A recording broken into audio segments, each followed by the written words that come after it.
on the other hand, had some pretty good success. Yeah, it's been a hot start to say the least. So yeah. I can't complain.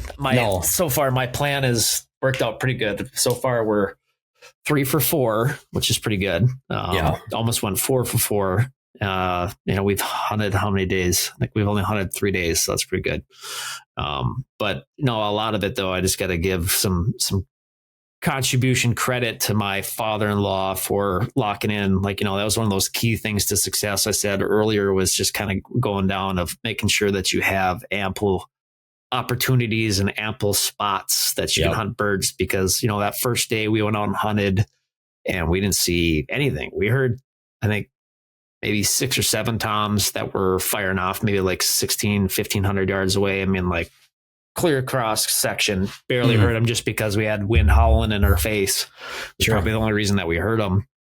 And then we walked the whole property and didn't see anything. And then we went to another property, didn't see anything. And then we drove around and all of a sudden we started to see pockets of birds.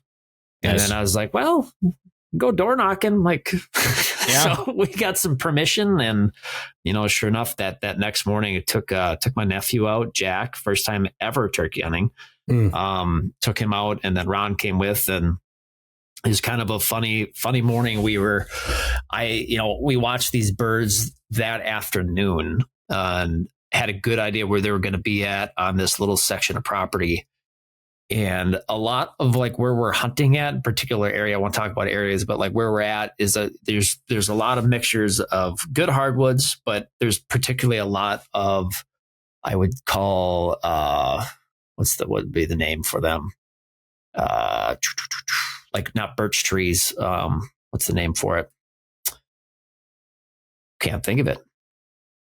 They're like birch trees, but they're not birch trees. Anyways, but yeah, so like more of like non-roosting habitat, we'll call it, for turkeys. Sure, kind of like that shrub brush stuff. Yeah, and I should have, when you're walking into a fresh property that you've never stepped foot on in the dark, you're just looking up at the trees. Yeah, and this is a funny thing too. Like when you're walking through a woods, like you cannot pick a turkey out when it is like pitch black out, even like gray light. You can't pick a turkey out. It's amazing how all of a sudden you get about 10-15 minutes like away from first light, and then all of a sudden you see a blob. It's like, oh, I didn't know that was there. That just blended in with the tree, and it's like, it's a freaking turkey. So we're looking at these treetops. I'm like, that's an oak. Just trying to pick out where I'm thinking they're going to roost at. Sure.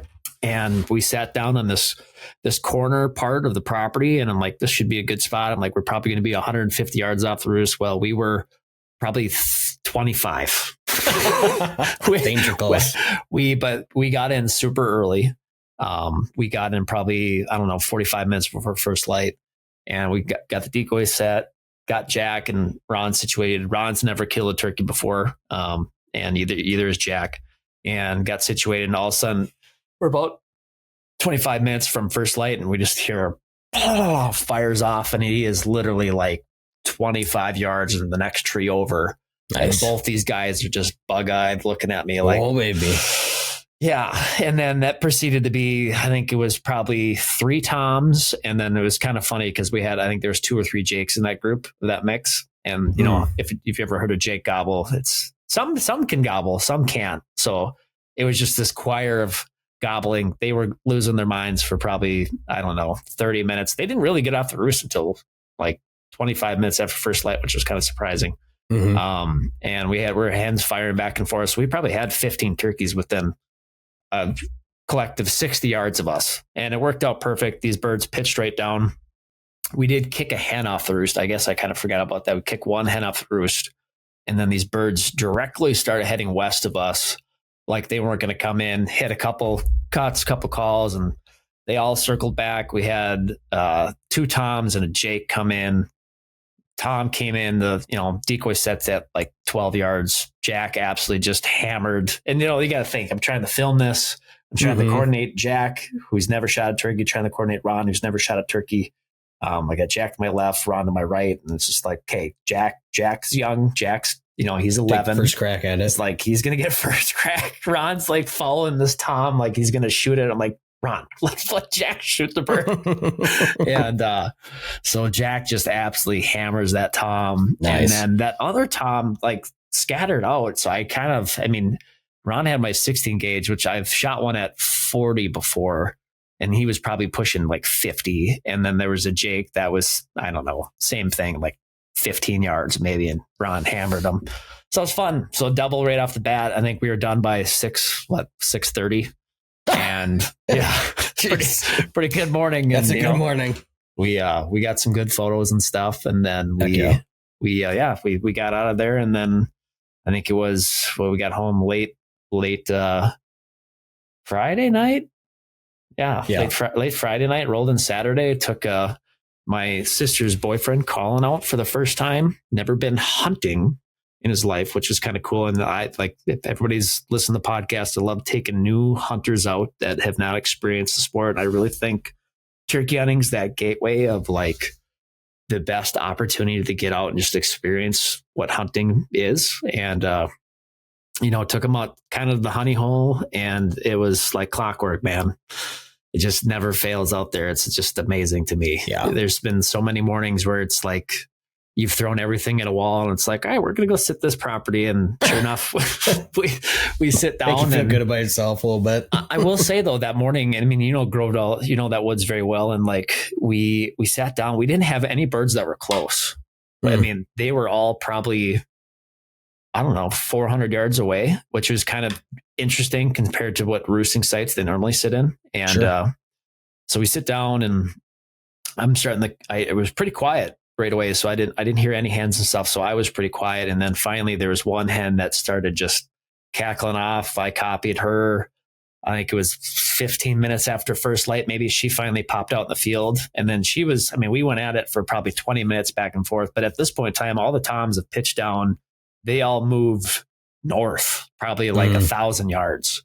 So we didn't have any birds close. And then sure enough, like I'm going back and forth with her, and I bet you that bird came just running, because all of a sudden it was like, bam, Tom 150 yards out, gobbling, covers the field edge. And it's like, okay, game on. I'm like, all right, just take some deep breaths. And but it was interesting though. Like he came kind of running in, and he hung up at like 45. And I don't really know if you would have seen our setup, you would have laughed, because we had Eric with a bow in a ground blind on the front post tree. So he's kind of sticking out like a sore dick. And then I got Collin pitched up against a log with no cover in front of him at all. I'm sitting like spread eagle on this tree with the, filming and Collin and stuff, like no cover, because they cleared out a bunch of this grass that used to be there. And I think he didn't like it. So, I mean, kudos to Collin, because this bird broke from 45, started putting, went to probably like 55. By the time I was like telling him to shoot. I mean, he rolled this bird at like 60, 65 yards. Nice. And it was just like, let's go. Go. Yeah. So good for him. Congrats to Collin on getting his first bird. Absolutely. And to Ron and to Jack. First birds all the way around. So that was kind of 3 fun. First birds, man. That's awesome. We almost got Eric a bird. I mean, I'll save that story. It wasn't too exciting, but we almost got Eric a bird that morning too. Yeah. So yeah, I can't complain. I mean, that's all we got to get out and hunt. Other than that, we got to celebrate Easter and so I'm ready I'm itching now, because now it's like we get the chance to hunt.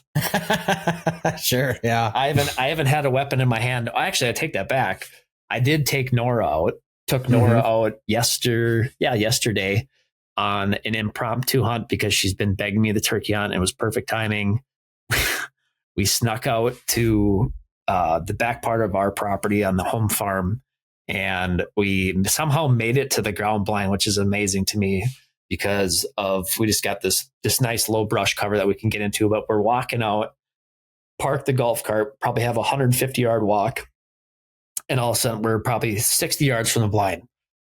Hens are, and this is at like 4:30 in the evening. Hens are losing their mind. There's like 3 or 4 toms just firing off right, left. It's like a war zone. I'm like holding Nora's hand. Nora's like all bug-eyed looking at me like, what's that? We've taken her turkey hunting, but they didn't really gobble. Then they gobbled like twice, and they were super young, so they probably don't even remember it. And so somehow we got in the blind. Sure enough, like we sit there for 20 minutes. We could see those toms up on the other ridge that are probably like 65 yards away across the creek. Every call firing off. But they're kind of doing that same afternoon, like I'm not coming in bit where you could do any call and they're going to gobble at it. And they're just not coming in. And then fired back with that hen for a bit. Then all of a sudden she's like, Dad, I got to go to the bathroom. I'm like, well, it's a bad time because I'm like, these birds are firing off right now. So like get her to go to the bathroom quick. And all of a sudden I peek my head up and we got this big, we call it the wide Barnett blind that's got the 360 window on it.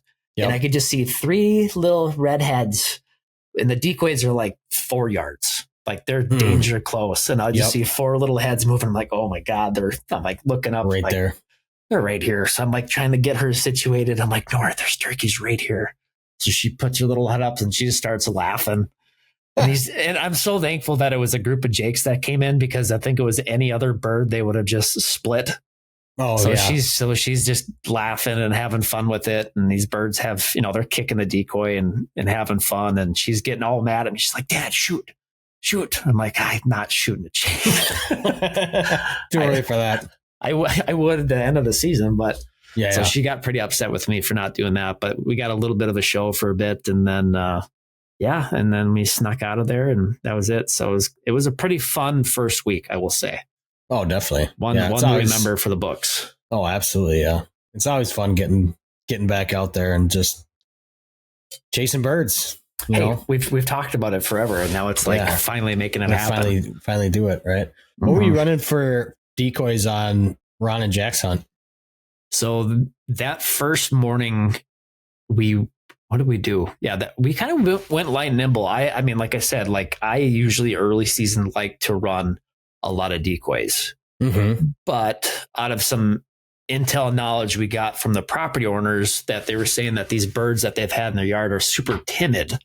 And I didn't really know what information to take with that. If like they've hunted in the past of where it's like they know what they're talking about. Yeah, if the birds are really weary to where like they don't like decoys, or is it just like they don't like the farmers being out in the field? I didn't know what to go with that. So like I just kept it really simple. I just brought breeder hen with the 3/4 strut jake, worked good. With Collin's bird, did the same exact thing.